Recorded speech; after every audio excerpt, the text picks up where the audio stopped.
بسم اللہ الرحمن الرحیم الحمد للہ وکفى وسلام علی عباده الذین اصطفى اما بعد فاعوذ باللہ من الشیطان الرجیم بسم اللہ الرحمن الرحیم فاستقم كما امرت ومن تاب معك ولا تطغوا انه بما تعملون بصیر ولا ترکنوا الى الذین ظلموا فتمسکم النار وما لكم من دون الله من اولیاء ثم لا تنصرون صدق اللہ العظیم۔ سورہ ہود کی آیت نمبر 112 اور آیت نمبر 113 یہ دو آیتیں آپ کے سامنے پڑھی گئی ہیں۔ سورہ ہود میں اللہ تعالیٰ نے ترتیب کے ساتھ حضرات انبیاء علیہم السلام کے واقعات اور ان کی قوموں کا اللہ نے تذکرہ فرمایا ہے۔ انبیاء سابقین اور ان کی قوموں کا تذکرہ کرنے کے بعد اللہ تعالیٰ فرماتے ہیں ذالک من انباء القری نقصہ علیک منہا قائم وحصید، یہ کچھ بستیوں کے واقعات ہیں، قصے ہیں جو ہم نے تمہارے سامنے بیان کیے ہیں۔ ان بستیوں میں سے کچھ بستیاں آج بھی کھنڈرات کی شکل میں ان کی عمارتیں موجود ہیں، اور کچھ قریے اور کچھ عمارتیں جن کو ہم نے کٹی ہوئی کھیتی کی طرح کر دیا، یعنی جیسے کھیتی اور فصل کاٹ لی جاتی ہے تو اس کے بعد میں زمین پر کھیتی کچھ بھی نظر نہیں آتی، تو اس طریقے سے اللہ تعالیٰ فرماتے ہیں کہ پچھلی قوموں کی کچھ بستیاں، ان کی کچھ عمارتیں آج بھی کھنڈرات کی شکل میں باقی ہیں، اور کچھ بستیوں کا نام و نشان بھی اللہ نے ختم کر دیا۔ پھر آگے اللہ تعالیٰ فرماتے ہیں کہ یہ جو عذاب ان پر آیا ہے یہ ہماری طرف سے ان پر کوئی ظلم نہیں ہے، وما ظلمناہم، ہم نے ان پر کوئی ظلم نہیں کیا، بلکہ انہوں نے اپنے آپ پر ظلم کیا کہ جس پروردگار نے ان کو پیدا کیا، ان کو پیدا کرنے والے، پالنے والے، صحت دینے والے اور ہر طرح کی نعمتوں سے نوازنے والے پروردگار کی عبادت کو چھوڑ کر انہوں نے ہی بتوں کی پوجا کی، اور بتوں کی پوجا کر کے اپنے آپ پر ظلم کیا اور اپنے آپ کو عذاب کا مستحق ٹھہرایا۔ اللہ نے ان پر کوئی ظلم نہیں کیا ہے۔ تو سورہ ہود میں اللہ تعالیٰ نے ان قوموں کا تذکرہ کرنے کے بعد امت محمدیہ سے بھی اللہ نے کچھ خطاب فرمایا ہے۔ نبی رحمت صلی اللہ علیہ وسلم سے خطاب اور آپ کے ماننے والوں سے خطاب، دونوں سے خطاب ہے۔ دونوں سے خطاب کر کے اللہ تعالیٰ نے کچھ باتوں کا حکم دیا ہے۔ ان میں سے ایک بات ہے فاستقم کما امرت ومن تاب معک، نبی جی جیسے آپ کو حکم دیا گیا ہے آپ اس پر استقامت کے ساتھ رہیے، ومن تاب معک، اور اسی طریقے سے وہ لوگ جنہوں نے آپ کے ساتھ توبہ کی ہے، آپ پر ایمان لائے ہیں، آپ کے صحابہ ہیں اور قیامت تک آنے والی آپ کی امت ہے، ان سب سے اللہ کہتے ہیں کہ وہ استقامت کے ساتھ رہیں، ولا تطغوا، اور حد سے آگے نہ بڑھیں، انہ بما تعملون بصیر، اس لیے کہ جو کچھ تم کر رہے ہو وہ اس کو دیکھ رہا ہے۔ تو دو چیزوں کا اللہ تعالیٰ نے اس میں حکم دیا ہے، ایک استقامت اور دوسرا حد سے آگے نہ بڑھنا۔ استقامت کہتے ہیں کسی چیز کو سیدھا کھڑا کرنا، کسی چیز کو سیدھا کھڑا کرنا۔ یہاں جو استقامت مراد ہے اس کا مطلب یہ ہے کہ دین کے شعبوں میں، اپنے عقائد میں، اپنی عبادتوں میں، اپنے معاملات میں، اپنی معاشرت میں، اپنے اخلاق میں اللہ کی بیان کردہ اور اللہ کے طے کردہ حدود کے اندر اپنے آپ کو رکھنا، اس سے آگے جانے کی کوشش نہ کرنا۔ تو گویا اللہ کے دین کا پابند بن کر اپنے آپ کو باقی رکھنا۔ اور دوسرا حکم ہے ولا تطغوا، حد سے آگے مت بڑھو، یعنی جو حد اللہ نے مقرر فرما دی ہے اس حد سے آگے مت جاؤ۔ تو یہ استقامت یعنی دین پر ثابت قدمی، اور اللہ کی طے کی ہوئی حدود میں اپنے آپ کو رکھنا، یہ بہت بڑی چیز ہے۔ کوئی آدمی دینی اعمال پر استقامت کے ساتھ عمل کر رہا ہے، بھلے اس سے کوئی کرامت ظاہر نہ ہو، وہ سب سے بڑا ولی ہے۔ اسی لیے اللہ والوں نے لکھا ہے کہ استقامت کرامت سے بڑی چیز ہے، یعنی کسی آدمی کو خیر کے کاموں پر استقامت نصیب ہو جائے، اس سے کوئی کرامت ظاہر نہ بھی ہو، لیکن وہ سب سے بڑا ولی ہے۔ کرامت ظاہر ہونا ضروری نہیں ہے، خیر کے کاموں پر استقامت مل جائے، یہ سب سے بڑی بات ہے۔ اللہ کے رسول علیہ الصلاۃ والسلام کی داڑھی کے بالوں میں کچھ سفید بال نکل آئے۔ صحابہ اکرام رضوان اللہ تعالی علیہم اجمعین نے اللہ کے رسول سے فرمایا کہ حضور آپ میں بڑھاپا تیزی سے آ رہا ہے، تو اللہ کے رسول علیہ الصلاۃ والسلام نے فرمایا شیبتنی ہود، سورہ ہود نے مجھے بوڑھا کر دیا، سورہ ہود نے مجھے بوڑھا کر دیا۔ اس میں دو طرح کی چیزیں ہیں، ایک تو پچھلی قوموں کے واقعات ہیں، اور دوسرا اللہ کے نبی سے اور آپ کے ماننے والوں سے کچھ چیزوں کا حکم ہے۔ تو اللہ کے رسول علیہ الصلاۃ والسلام کے بارے میں آتا ہے، اللہ کے نبی فرماتے ہیں کہ سورہ ہود نے مجھے بوڑھا کر دیا۔ حضرت عبداللہ ابن عباس رضی اللہ تعالی عنہما فرماتے ہیں کہ اسی آیت کی وجہ سے اللہ کے رسول علیہ السلام نے فرمایا کہ اس آیت نے مجھے بوڑھا کر دیا، یعنی فاستقم کما امرت ومن تاب معک ولا تطغوا، استقامت کا حکم دیا گیا اور حد سے آگے نہ بڑھنے کا حکم دیا گیا۔ تو یہ حکم پورے قرآن پاک میں اللہ کے نبی علیہ الصلاۃ والسلام پر سخت اور شاق گزرا۔ استقامت کوئی معمولی چیز نہیں ہے، بہت بڑی چیز ہے، اگرچہ کہ لفظ چھوٹا ہے لیکن اس کا مفہوم بہت وسیع ہے، اس کا مطلب بہت وسیع ہے کہ آدمی اپنی زندگی میں اور زندگی میں دین کے تمام شعبوں میں اللہ کے طے کردہ حدود کے اندر باقی رہے، اس سے آگے نہ بڑھے، یہ بہت بڑی بات ہوتی ہے۔ تو اللہ کے رسول علیہ الصلاۃ والسلام اس کے بارے میں فرماتے ہیں کہ شیبتنی ہود، کہ سورہ ہود نے مجھے بوڑھا کر دیا، یعنی یہ ان احکامات نے اور استقامت کے حکم نے مجھے کیا کر دیا، بوڑھا کر دیا۔ تو اللہ کے رسول علیہ الصلاۃ والسلام ویسے کامل انسان تھے، آپ اعمال صالحہ پر استقامت ہی کے ساتھ موجود تھے۔ تو ایک مطلب تو اس کا یہ ہے کہ اللہ کے رسول علیہ الصلاۃ والسلام باوجود استقامت کے ساتھ ہونے کے بھی اس بات کے لیے متفکر تھے کہ اللہ کو جیسی استقامت مطلوب ہے ویسی استقامت مجھ سے ہو پا رہی ہے کہ نہیں ہو رہی ہے، آپ اس فکر میں پریشان رہتے تھے۔ ایک مطلب یہ لکھا ہے۔ دوسرا مطلب مفسرین نے یہ بھی لکھا ہے کہ اللہ کے رسول علیہ الصلاۃ والسلام متفکر رہا کرتے تھے، اس لیے نہیں، اپنے بارے میں تو اطمینان تھا کہ آپ استقامت کے ساتھ اللہ کے احکامات پر باقی رہیں گے، لیکن ساتھ ساتھ استقامت کا حکم امت کو بھی دیا گیا ہے۔ تو اللہ کے رسول علیہ الصلاۃ والسلام امت کے بارے میں سوچ کر متفکر رہا کرتے تھے کہ امت کی استقامت کا کیا ہوگا، امت استقامت پر رہے گی کہ نہیں رہے گی۔ تو اس لیے آدمی اللہ کے احکامات پر جمع رہے، خیر کے کاموں پر استقامت کے ساتھ رہے، یہ بہت بڑی بات ہے۔ تو اللہ نے اس کا حکم دیا ہے، فاستقم کما امرت ومن تاب معک ولا تطغوا، اور حد سے آگے مت بڑھو، جو اللہ نے حد طے کر دی ہے اس سے آگے بڑھیں گے تو نقصان ہوگا، دنیا میں بھی نقصان ہوگا، آخرت میں بھی نقصان ہوگا۔ یہ اصولی بات ہے جو یاد رکھنے کی ہے کہ اللہ نے جن کاموں کے کرنے کا حکم دیا ہے ان کاموں کے کرنے ہی میں بندوں کا دنیا کا بھی فائدہ ہے، آخرت کا بھی فائدہ ہے، اور جن کاموں سے اللہ نے بچنے کا حکم دیا ہے، جن کو اللہ نے حرام اور ناجائز قرار دیا ہے، ان کاموں سے بچنے ہی میں دنیا اور آخرت کی بھلائی ہے۔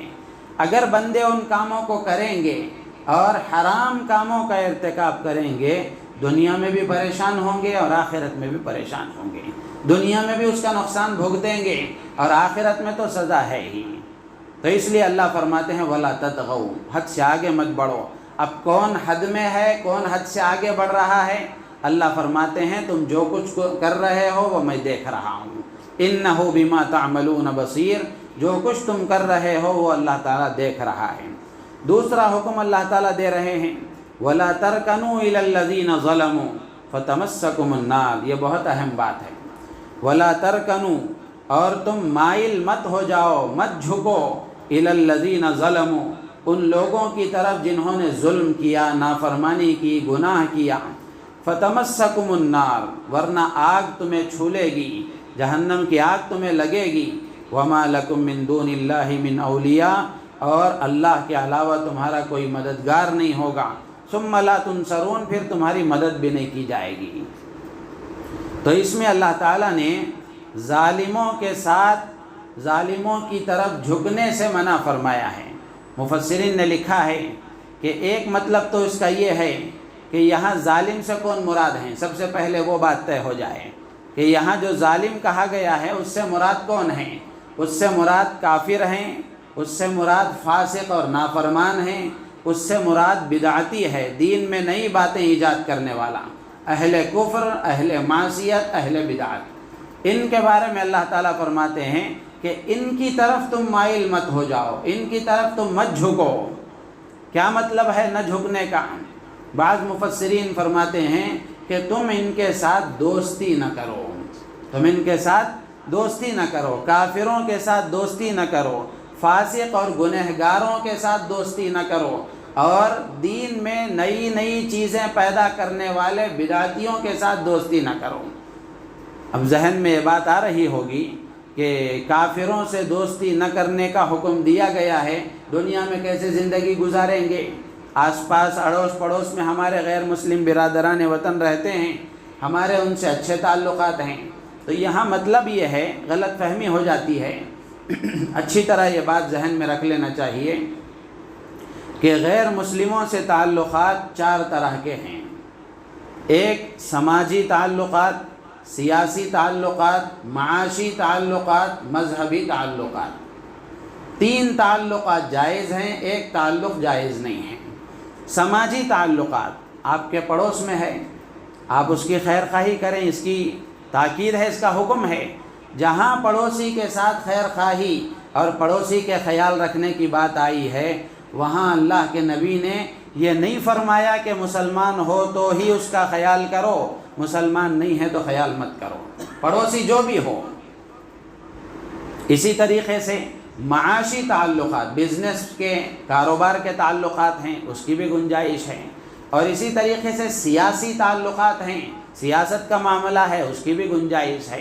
ہاں اتنی بات ہے کہ مذہب میں تم ان کے ساتھ شریک نہیں ہو سکتے، یعنی ان کے مذہبی معاملات میں، ان کے مذہبی کاموں کو تم انجام نہیں دے سکتے، اس کی بالکل گنجائش نہیں ہے۔ اب اس وقت میں ہو یہ رہا ہے کہ مسلمان غیر مسلموں سے تعلقات بڑھاتے بڑھاتے بڑھاتے ان تین تعلقات سے آگے بڑھ کر مذہب میں بھی داخل ہو گئے ہیں، اس کی بالکل گنجائش نہیں ہے، مذہبی تعلقات کی بالکل گنجائش نہیں ہے۔ آپ سماجی تعلقات قائم رکھیں، کوئی بیمار ہو گیا اس کی بیمار پرسی کرنا، کوئی پریشان حال ہے اس کی پریشانی دور کرنا، کوئی بھوکا ہے اس کو کھانا کھلانا، کوئی پیاسا ہے اس کو پانی پلانا، اور اسی طریقے سے پڑوسی ہے اس کا خیال رکھنا، اور کاروبار میں ہمارے ساتھ ہے تو اس سے تعلقات ہمارے اچھے ہوں، لین دین ہمارا اچھا ہو، انصاف کے ساتھ ہمارا معاملہ ہو، اس کی بالکل گنجائش ہے۔ اور اسی طریقے سے سیاسی تعلقات ہیں، اس کی بھی گنجائش ہے۔ ہاں یہ تعلقات مذہب میں داخل نہیں ہو جانا چاہیے کہ ان کے جو مذہبی کام ہے وہ اپنے مذہبی کام کریں، ہم اس میں دخل نہیں دیں گے، اس میں دخل نہیں دیں گے۔ تو اس لیے اس کو اچھی طرح یاد رکھنا چاہیے۔ اللہ تعالیٰ یہاں جو فرما رہے ہیں قرآن میں بے شمار جگہوں پر ہیں، لا تتخذوا اليہود والنصارى اولیاء، یہود و نصارہ کو دوست مت بناؤ، کافروں کو دوست مت بناؤ۔ اس کا مطلب یہ ہے کہ ان سے مذہبی تعلقات قائم مت کرو، مذہبی تعلقات ان سے قائم نہیں کی جا سکتی۔ تو ایک مطلب تو علماء نے یہ لکھا ہے کہ دوستی مت کرو۔ دوسرا مطلب یہ ہے کہ ان کے اعمال اور افعال کو پسند نہ کرو، یعنی ان کے جو کام ہیں اللہ کے احکامات کے خلاف، اللہ کے نبی کی لائی ہوئی شریعت کے خلاف، ان کاموں کو تم پسند نہ کرو، ان کاموں کو تم پسند نہ کرو۔ تیسرا مطلب علماء نے لکھا ہے کہ تم ان کی صحبت میں نہ بیٹھو، تم ان کی صحبت میں نہ بیٹھو۔ ظاہر سی بات ہے کہ ایک گنہگار کے ساتھ اگر صحبت میں بیٹھیں گے تو اس کی گناہ کہیں نحوست ہی آئے گی، ایک اللہ والے کی صحبت میں بیٹھیں گے تو اس کی نیکی اثر کرے گی۔ تو صحبت بڑی چیز ہے۔ شیخ سعدی رحمۃ اللہ علیہ نے فرمایا صحبت صالح ترا صالح کنت، صحبت طالح ترا طالح کنت۔ اچھے کی صحبت اچھا بناتی ہے، برے کی صحبت برا بناتی ہے۔ صحبت بہت بڑی چیز ہے، اسی لیے اللہ نے قرآن میں فرمایا یا ایھا الذین آمنوا اتقوا اللہ وکونوا مع الصادقین، اے ایمان والو اللہ سے ڈرو اور سچے لوگوں کے ساتھ رہو، اس لیے کہ ان کی صحبت اگر تم اختیار کرو گے تو تم بھی سچے بنو گے، نیک لوگوں کی صحبت میں رہو گے تو تم بھی نیک بنو گے۔ تو اس لیے اللہ تعالیٰ فرماتے ہیں کہ ان ظالموں کی صحبت اختیار نہ کرو۔ قاضی بیضاوی رحمۃ اللہ علیہ نے تفسیر بیضاوی میں لکھا ہے کہ اس کا مطلب یہ ہے کہ شکل اور صورت میں، فیشن میں، رہن سہن میں تم ان کے جیسی شکل مت اپناؤ، ان کے طور طریقوں کو اختیار نہ کرو۔ آج ہم دیکھ لیں ہمارا جو سنت لباس ہے یہ لباس ہمیں پسند نہیں ہے۔ نوجوان جبہ پہننے میں شرماتا ہے، میں بوڑھا لگتا ہوں، پینٹ شرٹ اس کو اچھے لگتے ہیں۔ تو اس لیے اللہ کے نبی علیہ الصلاۃ والسلام کی لائی ہوئی جو شریعت ہے، اس میں جو احکامات دیے گئے ہیں ان احکامات کے مطابق آدمی زندگی گزارے، جو سنتیں ہیں ان سنتوں کو اختیار کرے، غیروں کے طور طریقوں کو اختیار کرنا، ان کی مشابہت اختیار کرنا، اس کی بالکل گنجائش نہیں ہے۔ بلکہ حدیث میں اللہ کے نبی نے صاف فرمایا جس کے نقش قدم پر چلو گے، جس کی مشابہت اختیار کرو گے، جس کے ساتھ محبت کرو گے، قیامت میں اسی کے ساتھ اٹھو گے، قیامت میں اسی کے ساتھ اٹھو گے۔ اب ہم نوجوان اچھی طرح سمجھ سکتے ہیں کہ جس کے ساتھ آپ کا تعلق ہے، جس کو آپ سے محبت ہے، جس کی نقل اتارنا آپ کو اچھا لگتا ہے، جس کی صورت بنانا آپ کو اچھا لگتا ہے، جس کے جیسا لباس آپ کو اچھا لگتا ہے، قیامت کے دن اسی کے ساتھ اٹھائے جائیں گے۔ اب ہر آدمی سوچ لے کہ اس کو کس کے ساتھ اٹھنا ہے، اس کو کس کے ساتھ قیامت کے دن اس کا حشر ہونا ہے۔ اگر آدمی یہ چاہتا ہے کہ میرا حشر صحابہ کے ساتھ ہو، میرا حشر نبیوں کے ساتھ ہو، اللہ کے نبی علیہ الصلاۃ والسلام کے ماننے والوں اور چاہنے والوں کے ساتھ ہو، تو ویسی زندگی اختیار کرنی پڑے گی۔ اگر ہم زندگی کسی اور کی اختیار کریں اور چاہیں کہ حشر ہمارا صحابہ کے ساتھ، شہداء صدیقین کے ساتھ ہو جائے، یہ ایسا ہی ہے کہ ببول کا درخت اگا کر اس سے آم کی امید رکھیں۔ کانٹے کا درخت ہے، اس سے کانٹے ہی اگیں گے۔ ایسا نہیں ہوگا کہ آپ کانٹے کا درخت اس کی بیج بوئیں اور پھر امید رکھیں کہ یہاں سے آم نکلیں گے، کیسے ہوگا؟ ہرگز نہیں ہو سکتا۔ تو اس لیے اللہ فرماتے ہیں وَلَا تَرْكَنُوا إِلَى الَّذِينَ ظَلَمُوا فَتَمَسَّكُمُ النَّارُ، تو تم ان کی جیسی شکل و صورت اختیار مت کرو ورنہ جہنم کی آگ کے مستحق ہو جاؤ گے، اور جب اللہ تعالیٰ تمہیں جہنم میں ڈالیں گے تو تمہارے کوئی بچانے والا بھی نہیں ہوگا، پھر تمہاری مدد بھی نہیں کی جائے گی۔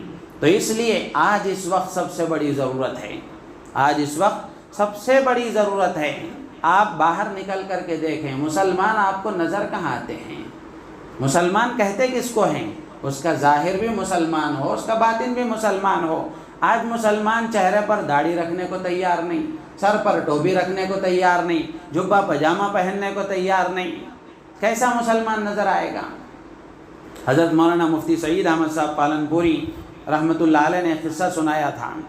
سہارنپور کے کسی علاقے میں ہندو مسلم فسادات ہونے والے تھے، صبح میں فساد ہونے والا تھا، رات میں اس مسجد کے امام صاحب نے یہ کیا کہ رات میں وہ فوراً سہارنپور گئے، چھوٹے خریے کی بات ہے، یہ نام میرے ذہن میں نہیں آ رہا ہے، حضرت نے نام بھی بتایا تھا۔ تو امام صاحب فوراً سہارنپور گئے اور جا کر علاقے میں جتنے ان کے گاؤں میں جتنے گھر تھے مسلمان تھے، ان کے اعتبار سے جا کر اتنی ٹوپیاں لے کر آئے، اور راتوں رات پورے گھروں میں ٹوپیاں تقسیم کر دی گئیں، اور تقسیم کر کے سب کو یہ ہدایت دی گئی کہ سب کے سب صبح میں فجر کی نماز میں ٹوپیاں پہن کر مسجد کو آئیں گے۔ جب صبح میں مسلمان فجر کی نماز کے لیے ٹوپیاں پہن کر آئے تو غیروں پر اتنا رعب پڑ گیا کہ ہم سمجھتے تھے کہ یہاں مسلمان ہی نہیں ہیں، اتنے مسلمان ہیں۔ تو ہمارا جو لباس ہے اللہ نے اس میں ایک ہیبت اور رعب رکھا ہے، ایک رعب رکھا ہے۔ ہم نے خود اپنا رعب گنوا لیا ہے، ہم نے خود اپنی عزت گنوا لی ہے، ہم نے خود اپنا دبدبہ ختم کر لیا ہے، اب دوسرے ہم پر حاوی ہو گئے تو ہم رو رہے ہیں۔ ظاہر سی بات ہے، جب ہماری شناخت ہم نے اپنے ہاتھوں سے گنوا لی ہے تو پھر آپ کو کیسے پہچانیں گے لوگ؟ تو اس لیے آج سے ارادہ کیجئے، ذہن میں آج سے اچھی طرح ارادہ کر لیجئے، خود بھی، اپنے بچوں کو بھی، اپنے پڑوسیوں کو بھی، دوست و احباب کو بھی، سب کو دعوت دیجئے۔ ٹوپی کسی حال میں نہیں چھوڑیں گے، سر پر ٹوپی ہر ہمیشہ لگانا چاہیے۔ اللہ کے رسول علیہ الصلاۃ والسلام کا سر سوائے حج کے ایام میں کبھی کھلا نہیں رہا ہے، نماز استسقاء کے علاوہ اور حج کے موقع کے علاوہ اللہ کے نبی کا سر کبھی کھلا نہیں رہا ہے۔ کتنی بدنصیبی کی بات ہے کہ نماز سر کھلا رکھ کر پڑھی جائے، یہ تو اللہ کا دربار ہے، آداب ہیں، اس کے لحاظ کر کے نماز پڑھی جاتی ہے۔ تو اس لیے سر پر ٹوپی ہمیشہ لگانا اور چہرے پر داڑھی رکھنے کی عادت ڈالیں، اسلام کا شعار ہے یہ، اس میں رعب ہے، رعب ہے اس میں۔ اور جبہ پاجامہ پہننے کی عادت ڈالیں، سنت لباس ہے، یہ کام کر کے دیکھیں اس کا ظاہر پر کتنا اثر پڑتا ہے اور باطن پر کتنا اثر پڑتا ہے، آپ خود محسوس کریں گے کہ اپنے اندر کتنی تبدیلی ہمیں خود نظر آتی ہے۔ اللہ تعالیٰ سے دعا ہے اللہ تعالیٰ ہم سب کو ان باتوں پر عمل کی توفیق عطا فرمائے۔